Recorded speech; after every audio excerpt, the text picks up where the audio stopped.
പാകിസ്ഥാനുമായി സംഘർഷം കനത്തുവരുന്ന പശ്ചാത്തലത്തിൽ അതീവ ജാഗ്രതയിലാണ് രാജ്യം.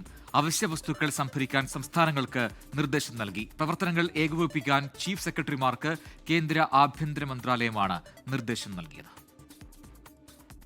അവശ്യ വസ്തുക്കൾ സംഭരിക്കാനും ലഭ്യത ഉറപ്പുവരുത്താനുമാണ് സംസ്ഥാന സർക്കാരുകൾക്ക് കേന്ദ്ര ആഭ്യന്തര മന്ത്രാലയം നിർദ്ദേശം നൽകിയിരിക്കുന്നത്.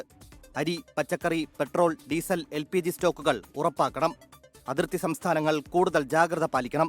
സിവിൽ ഡിഫൻസ് സംവിധാനങ്ങൾ ഏത് സാഹചര്യവും നേരിടാൻ തയ്യാറായിരിക്കണമെന്നും കേന്ദ്രം നിർദ്ദേശം നൽകി.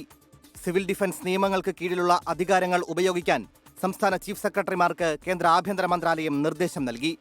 ആവശ്യമായ മുൻകരുതൽ നടപടികൾ കാര്യക്ഷമമായി നടപ്പിലാക്കുന്നതിനാണ് നിർദ്ദേശം നൽകിയിരിക്കുന്നതെന്ന് ചീഫ് സെക്രട്ടറിമാർക്ക് അയച്ച കത്തിൽ ആഭ്യന്തര മന്ത്രാലയം വ്യക്തമാക്കി. രാജ്യത്ത് ഇന്ധന പ്രതിസന്ധിയില്ലെന്നും പരിഭ്രമിക്കേണ്ട സാഹചര്യമില്ലെന്നും ഇന്ത്യൻ ഓയിൽ കോർപ്പറേഷൻ അറിയിച്ചു. രാജ്യത്തുടനീളം ധാരാളം ഇന്ധന സ്റ്റോക്കുകളുണ്ട്. വിതരണ ലൈനുകൾ സുഗമമായി പ്രവർത്തിക്കുന്നു. പരിഭ്രാന്തിയോടെ വാങ്ങേണ്ട ആവശ്യമില്ല എന്നും ഇന്ത്യൻ ഓയിൽ വ്യക്തമാക്കി. ഡൽഹി വിമാനത്താവളത്തിൽ നിന്നുള്ള 9 വിമാന സർവീസുകൾ കൂടി റദ്ദാക്കി.